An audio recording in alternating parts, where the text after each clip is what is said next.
Ladies and gentlemen, this is the YouTube channel vlog show of inspiration and realness. Also, this is the YouTube channel vlog show of positivity, personality, and fun. This is Eric Lima Shenanigans of 1977, and now the perpetrator of these shenanigans, Big Beefy E himself from his Big Beefy Man Cave in New Bedford, Massachusetts, Mr. Shenanigans himself, and the two-time Chilling 3000 2022 End of the Year Awards winner, Eric M. Lima. Thank you very much, Mr. Announcer, sir. Well, hello there, everyone. Welcome to yet another episode of Eric Lima Shenanigans of 1977. And this is episode 564 of the show. What's going on? And this will be AEW Rampage Event Center for May the 13th, 2023. Even though it's already past midnight and we're in the 14th already. So, this is we are going to talk about what's going on in AEW Rampage. We know we have a lot. It's the fallout from Dynamite and the shocking betrayal of Kenny Omega. Don Callis betrayed Kenny Omega. They'll be able to hear from him this coming Wednesday. Also on Wednesday, a lot of these events right here are going to be leading up to matches. So we're going to get right to it. We're going to get right going, and we'll talk about what's happened. A trios matchup as the Acclaimed and Billy Gunn, which Max Caster did some. Because the event took place in Detroit, Michigan, Little Caesars Arena. The Acclaimed and Billy Gunn, a.k.a. Daddy Ass, who, even though Max Caster made some jokes about their opponents, thinking they would be kidnapping the governor of Wisconsin, I think it was, Governor Whitmer. The one thing about Max Caster is that it can be very controversial in his rap sometimes. And they're trying to make him into another John Cena wannabe. To face the team of the Butcher, the Blade, and Kip Sabian, whose hair's so pink he looks like Link from the Link of the Past.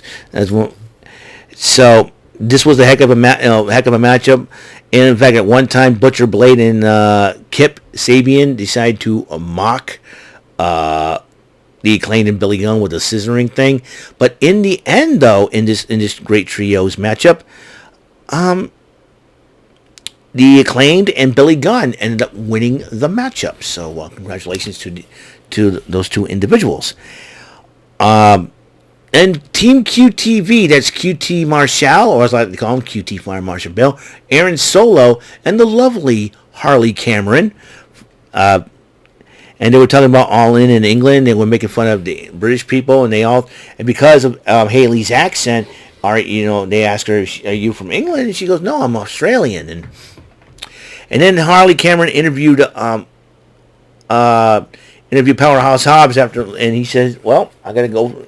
My next chapter looks like Powerhouse Hobbs wants to get that TNT Championship back, but right now Wardlow has that title, and he's going to have his hands full with Christian Cage. And I don't know why Christian Cage wants a shot and not Luchasaurus. Will be a little bit more on that one."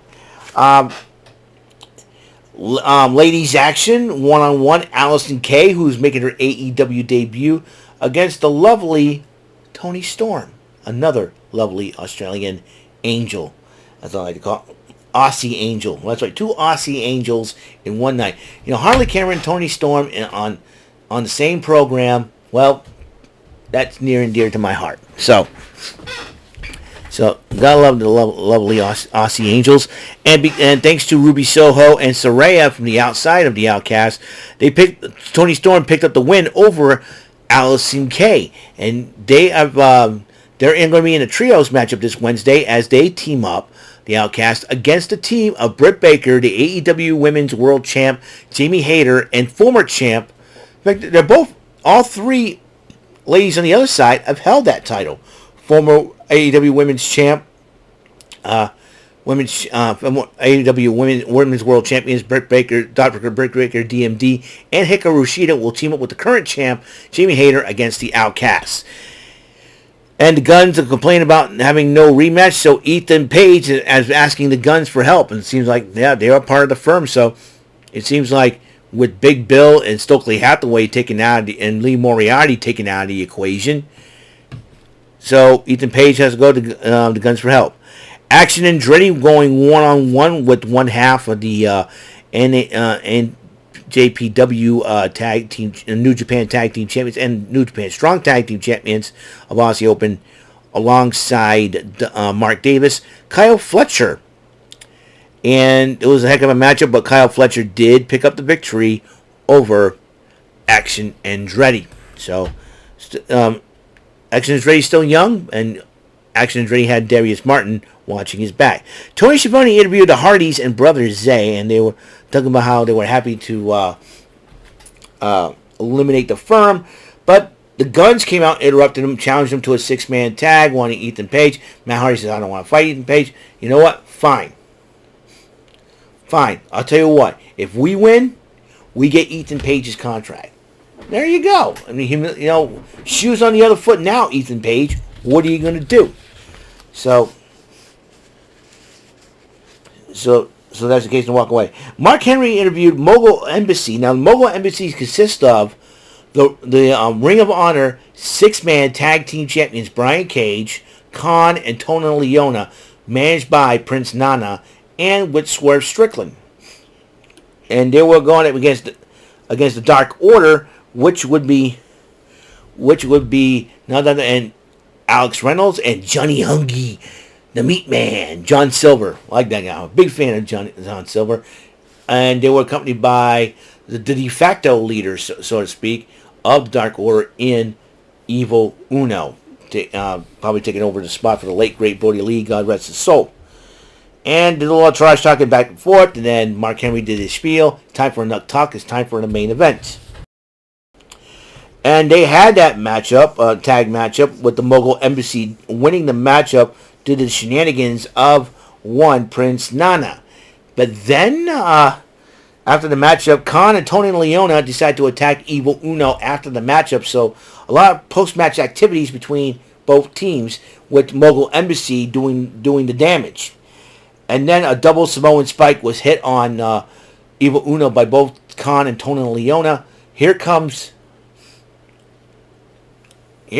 Naturally Limitless. That will be the team of Keith Lee and Dustin Rhodes. Dustin Rhodes had a pipe, and Keith Lee had one of those stanchions. It's like, how the heck did he carry that if he's going to be using a weapon? But Mogul Embassy decided to back out of the deal and say, we're walking away from this. We ain't going to deal with this BS. So they're walking away from all this. So there you have it. Now we're going to be here now. Not only in addition to the trios matches, I do believe we'll be hearing from Don Callis. He's going to probably explain why he betrayed a man that is like family to him. That would be Kenny Omega.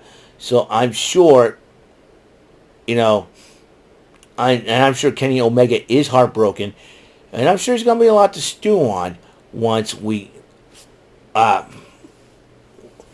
stew on. Has Don Callis joined forces with the Blackpool Combat Club, or is Don Callis out for himself? That's an excellent question. And will there be more people getting involved in the Outcast versus AEW Originals? Is Thunder Rosa going to get involved in that? What's the story with Thunder Rosa? What's the story with Miro? Are we going to get some answers from those two having their meeting with Tony Khan? What's going to go for all in? We are going to find out if there's any matches going to be made there, as you know. But it's like 3 months away, so I'm sure they'll have a lot of time to figure it out. Forbidden Door, rumor has that's coming up. We really don't know what the heck is going to happen, so we'll find out this coming Wednesday on AEW Dynamite. So this, and we were Double or Nothing's coming up too, so that's coming up really, really fast. I believe the final Sunday of this month as well, but we still got a long way to go. We'll be at the halfway. We're going to be beginning at the halfway point of May. So a Beautiful day today. Warm weather as usual. So coming up next on the next episode of not right away, because I gotta take a shower and get some sleep here, or else I'll be a grumpy person next morning. Well, technically it is Sunday morning. We're going to play some Card Sharks Money Cards, and then later on we're going to I do believe going to play some Rolling Thunder. That's right. It's a request from Godfather Dom himself. Rolling Thunder. Nice idea. I'll see how I do well. I don't know if I'll beat the game, but it's good to try. So, that's all the time we have on the show. Episode 564 of Eric Lima Shenanigans 1977 is complete. I'll see you guys on the next episode. Until that next episode comes rolling around, Mr. Announcer, please take us home.